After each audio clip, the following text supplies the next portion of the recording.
The greatest delusion is not that someone changes, but that they become perfect.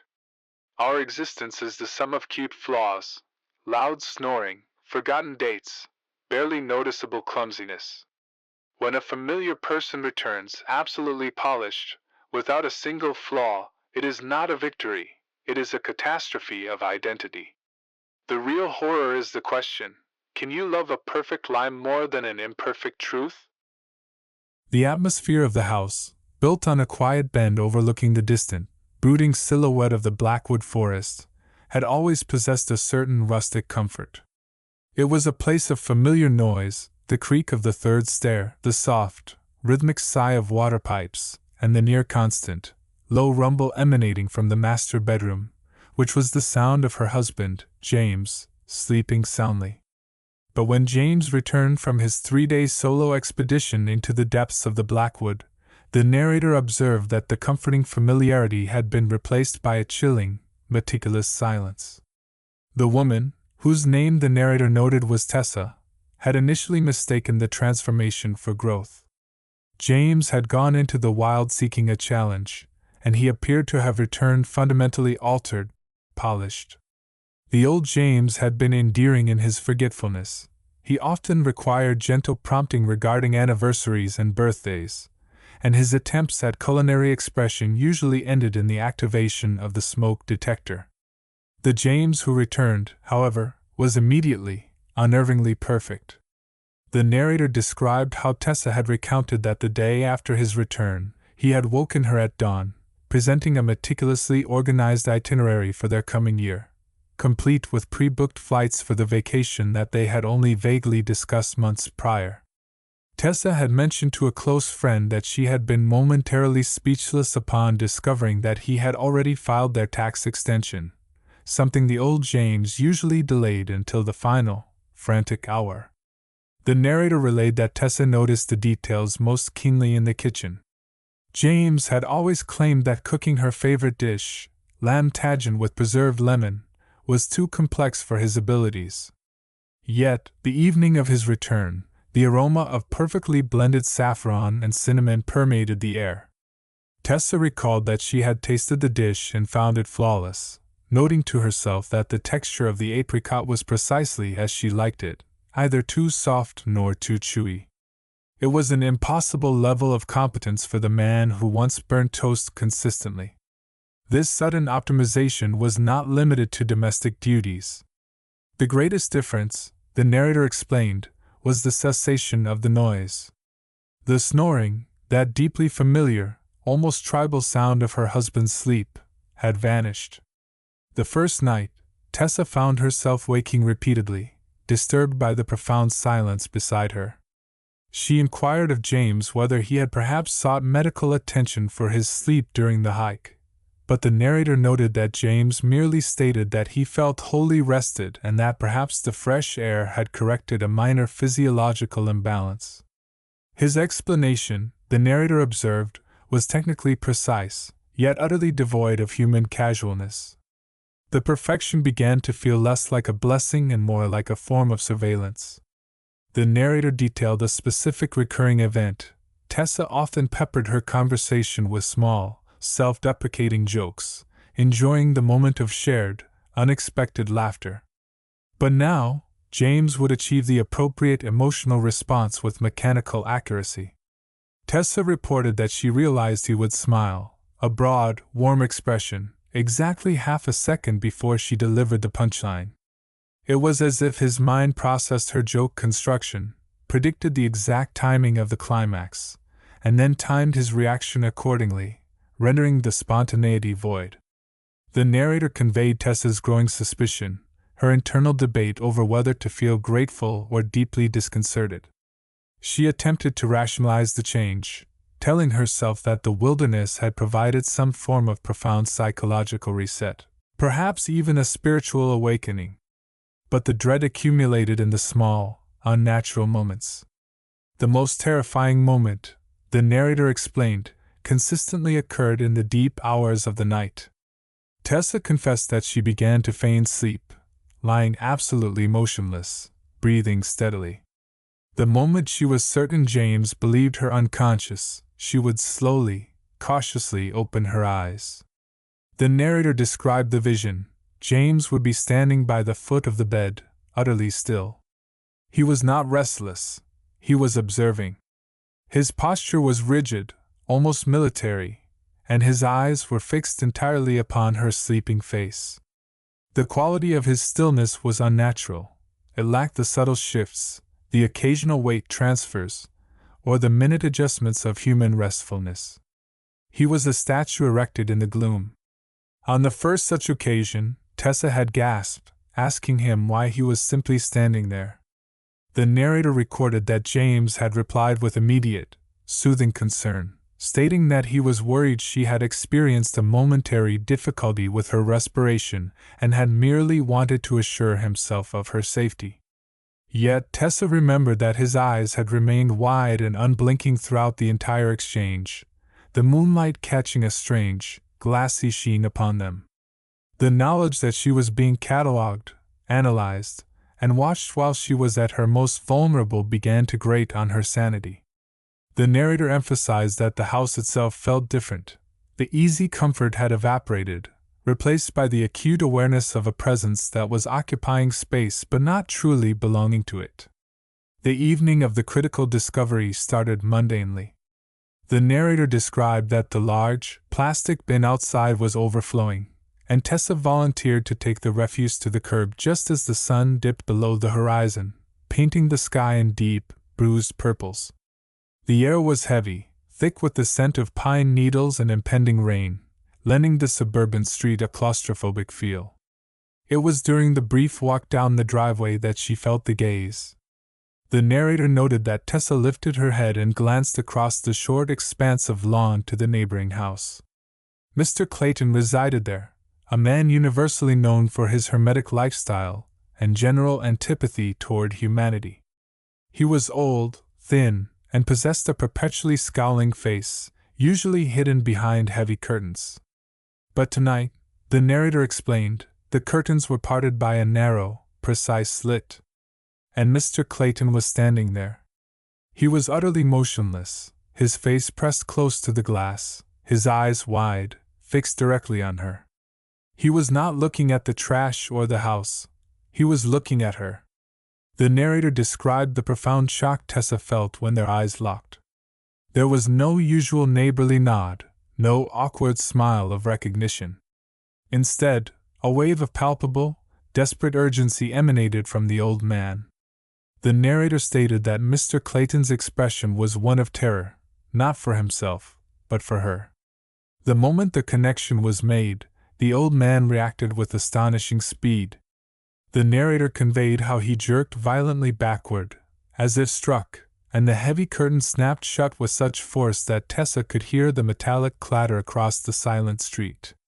The abruptness of the movement suggested deep fear, or perhaps the fear of being discovered while warning her.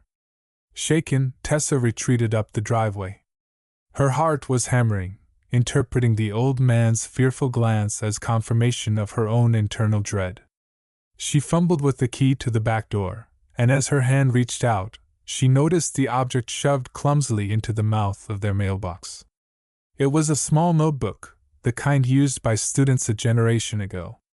The cover was stiff, made of dark, brittle cardboard, and the pages within were yellowed and slightly damp from the evening dew. The narrator described how Tessa snatched it out, her fingers trembling wildly, and retreated quickly inside, slipping silently into the utility room before James could observe her entry.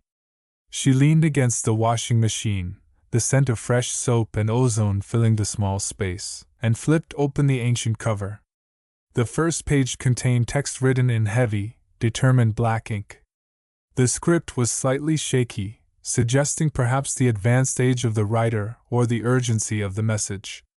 The narrator now relayed the exact, terrifying content of the note. This is not your husband. The real one died in that forest. The one in your house is called the substitute. It wears his face like a mask. Run while you can. Tessa felt the blood drain from her face, leaving a cold shell. The note, the frantic look of the neighbor, the unnatural perfection of the man in the next room. it all coalesced into a single, horrifying truth.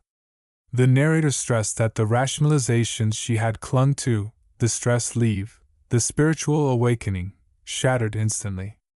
The idea of the substitute immediately defined the perfect movements, the precise smile, and the exhausting memory. It was not her husband, it was an approximation, a construct diligently mimicking the characteristics it had somehow obtained. The perfection was merely flawless execution of a stolen profile. The narrator detailed how Tessa locked the notebook in a small metal box beneath the cleaning supplies, knowing she must maintain absolute calm. She emerged from the utility room, forcing a practiced casualness into her stride. In the living room, James was seated on the sofa, apparently absorbed in a documentary about migratory patterns of birds, a subject the real James found profoundly boring. Tessa casually remarked that she was feeling suddenly unwell and would retire early. The narrator described how James immediately turned, his expression registering the programmed level of compassionate concern, and stated that he would bring her a cup of chamomile tea immediately, ensuring that she remained comfortable and well hydrated. The speed of his response was instant. He did not pause to process the request or the complaint. The narrator conveyed that once Tessa was safely behind the closed door of the bedroom, the true horror of her situation became clear. She realized she was trapped in her own home with an entity that was not merely dangerous, but specifically designed to negate her individuality through absolute absorption of her needs and desires. She began to observe the substitute with chilling scrutiny.